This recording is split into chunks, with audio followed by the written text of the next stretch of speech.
السلام عليكم، ازيكم يا حبايبي؟ عاملين ايه؟ يا رب تكونوا بخير. النهارده زي ما انتم شايفين مكرونه.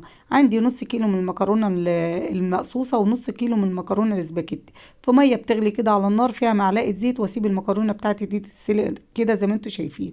خلاص كده المكرونه، بصوا انا حطيتها الاسباجيتي ما كسرتهاش، حطيتها زي ما هي. بصوا بقى البطل بتاعنا النهارده البصل. وصفتي النهارده ترند البصل المحروق. محروق يا تيتا؟ ترند البصل المحروق. العيال مهووسه بالترند اللي نازل ده. النهارده جمعه مباركه عليكم، ولقيت الولاد طالعين لي بكيلو مكرونه كل نص لوحده، وقومي اعمل لنا الترند اللي موجود. قطعت البصل جوانح كده، وهنمشي خطوه خطوه زي الترند ما بيقول يا ولاد. وحطيت عليهم شويه ملح كده وفضفتهم من بعضيهم بالشكل ده. وطبعا انتوا شايفين المكرونه بتاعتنا بتتسلق، ومعايا كيلو من الطماطم عصراها كده على جنب. ويلا بقى شويه زيت صغيرين كده على النار، حبه زيت صغيرين عشان هنستعملهم في الوصفه كلها. خلاص نقلب بس المكرونه كده ونشوفها كده. خلاص المكرونه بتاعتنا والبصل كده على النار زي ما انتم شايفين بالشكل ده. احنا حطينا بصلتين متوسطين، حابين البصل يبقى كتير يبقى كتير. بامانه ربنا انا كنت خايفه من الترند ده، خايفه البصلايه دي ان انا اكلها مني انا تيتا، يعني ان انا اكلها تتعب لي معدتي. بعد ما اكلتها لقيتها تحفه بامانه. وعشان امن نفسي هتشوفوا انا هعمل ايه في الفيديو عشان امن نفسي.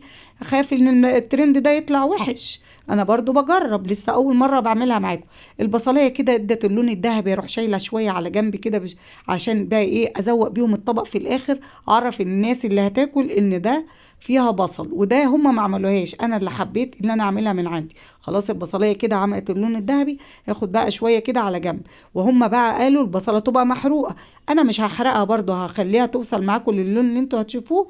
وبعد كده نشيلها مع بعض ونشوف هنعمل ايه. وماشيين مع بعض اهو خطوه خطوه. ولو لسه ما عملتليش لايك ومتابعه، اعملي لي لايك ومتابعه، وقولي لي ايه رايك في صفحتي، وبتتابعيني من اي مكان. بصوا بقى البصلايه خلاص كده اتحمرت، هنضف الزيت خالص من اي بصل موجود فيه. وانا قلت لك البصل كميه الزيت اللي معانا هي اللي هنستعملها. بصوا بقى يا حبايبي، معلقه سكر كده اكرملها في شويه الزيت اللي موجودين معانا. وبعد ما تتكرمل كده انزل عليهم بمعلقه صلصه. وانا كان متواجد عندي كيس صلصه، هنحطه كده مع بعض. وكده ماشيين مع بعض خطوه خطوه عشان نعمل مكرونه الشارع، او مكرونه الترند اللي الولاد حابينها وهوسنا بيها. بصوا بقى يا حبايبي الصلصه كده بسيبها بقى مع السكر والزيت دول يتشوحوا مع بعض كويس بالشكل ده كده. وهنزل عليهم بقى بعصير الطماطم. والتوابل بتاعتنا عباره عن ملح وفلفل اسود وكمون.